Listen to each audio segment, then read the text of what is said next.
What's up, folks? Your buddy Fatalroadie. Tonight we're going to be doing the Smackdown review. We started off with a recap of Daniel Bryan getting attacked by The Fiend last week. Then we open up with an episode of Miz TV. His guest is supposed to be Daniel Bryan, but he's disappeared. The Miz talks up Daniel Bryan and their past and vows that he'll get to the bottom of what happened. Then the Firefly Funhouse pops up on the Titantron. Bray Wyatt says you don't want to know what happened to Daniel Bryan. Wyatt says that Bryan might be with him and that maybe The Miz wants to play. Wyatt alludes that he used to be in a family, but he has a new family now. He pulls up a picture of The Miz with his kids and Maurice and says, "You want to play now?" Then The Miz bolts backstage. This is a good opening. I actually liked it. We come back from the commercial. Backstage, The Miz is on the phone with his wife, telling her to take precautions. Then we go on to our first match, Alexa Bliss versus Mandy Rose, with Sonya Deville and Nikki Cross at ringside. Before the match, Corey Graves says that Jessica Carr is the first women's full-time referee in the WWE, so good on her. This was a decent match. Mandy Rose is doing the same stupid I'm better looking than you bullshit that she always has.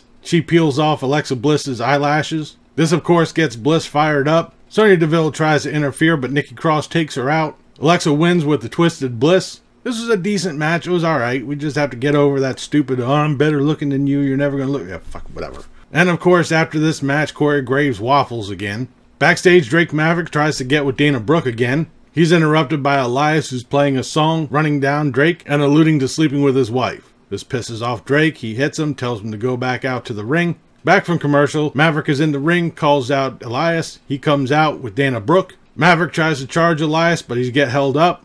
Elias spanks Maverick, kicks him in his ass out of the ring. Dana Brooke throws him back into the ring, where he eats a drift away. Dana Brooke gets into the ring, puts her foot on Drake, and Elias counts a pin. Alright. Backstage, The Miz walks into a red room, sees a picture of Maurice, their kids, and Bray Wyatt. Distracted by this, Wyatt attacks from behind, hitting him with the Sister Abigail, and then it's later announced at TLC The Miz will be facing Bray Wyatt. We then have Mustafa Ali and Shorty G versus Lucha House Party versus The Revival versus Heavy Machinery in a fatal four-way elimination match to face the New Day at TLC for the Smackdown tag titles. This is an alright match. It's the usual multi-man BS. The Lucha House Party were eliminated by Heavy Machinery. The Revival eliminate Heavy Machinery, and then the Revival pin Shorty G to win and will face the New Day at TLC. This really isn't much of a shocker, being that they were the only heel team on the whole match.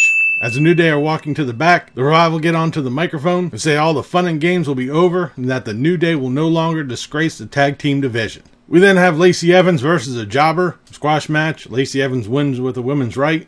As Evans tries to leave the ring, Sasha Banks comes out, and then we go to a commercial. Okay. Bruh. Back from a commercial, Sasha Banks tells Lacey Evans she's there to tell her who she's dealing with, calls Evans a Mary Poppins wannabe.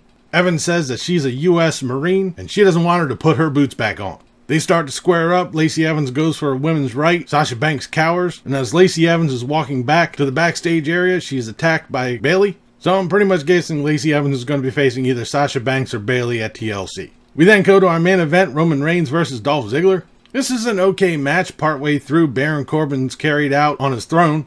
After this, the match starts getting to pick up. Baron Corbin gets up onto the apron, but ends up eating a Superman punch. Dolph Ziggler rolls up Roman Reigns, but gets a 2 count, which is quickly followed by a spear by Roman Reigns, who gets the pin. After the match, Roman Reigns hits Baron Corbin with the drive-by, but is quickly attacked by his porters. Baron Corbin starts to beat down on Reigns. He tries to fight back, attempts to put him through a table with a powerbomb, but is super kicked by Dolph Ziggler. Ziggler grabs some cuffs from under the ring. They handcuff Reigns, putting the chains up over the post. Continue to beat down on Reigns. And then Dolph Ziggler pulls out dog food from under the ring, cause why not? What? Corbin and Ziggler pour the dog food over Reigns. They leave Roman cuffed up as we end tonight's Smackdown. Tonight's Smackdown was alright. I mean, the matches were decent.